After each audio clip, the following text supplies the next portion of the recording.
তো আল্লাহ গল্প কেন বললেন কোরআনে, এবং শ্রেষ্ঠ গল্প করে আল্লাহ তাআলা স্টেটমেন্ট দিলেন আহসানুল কাসাস, সবচেয়ে শ্রেষ্ঠ গল্প ইউসুফের গল্প। কারণ কি?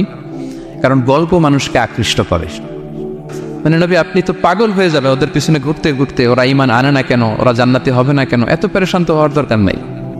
আপনার কাজ শুধু পৌঁছে দেওয়া। হেদায়েত দেয়া না দেয়ার মালিক কে? আল্লাহ। সূরা ইউসুফ হচ্ছে কোরআনের সবচাইতে শ্রেষ্ঠতম গল্প।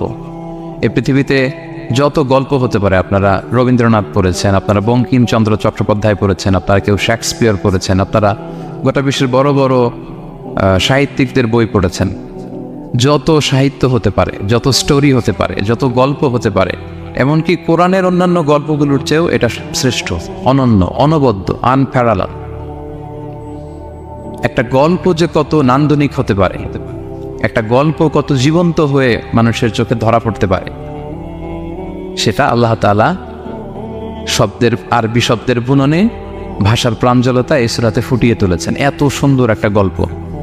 আল্লাহ তাআলা বলছেন আহসানুল কাসাস, মানে সবচাইতে শ্রেষ্ঠ গল্প নবী হে আপনাকে শোনাচ্ছি।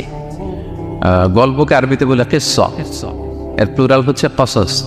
তো কিসসা বললেই মনে করবেন না যে এটা খারাপ জিনিস। অনেকে বলে আরে উনি তো কোরআন হাদিস দিয়ে কিছু বলে না, খালি কিচ্ছা বলে।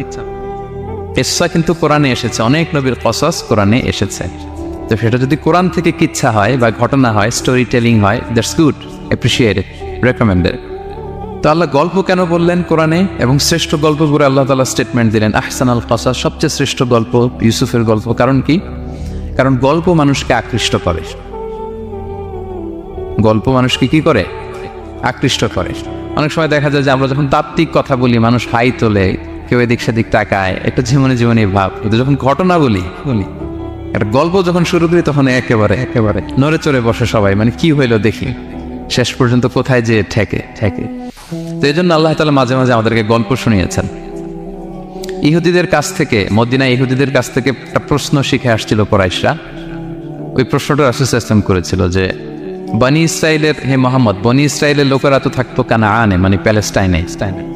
তো বনি ইসরাইল মিশরে আসলো কিভাবে? তুমি যদি সত্য নবী হও বলো।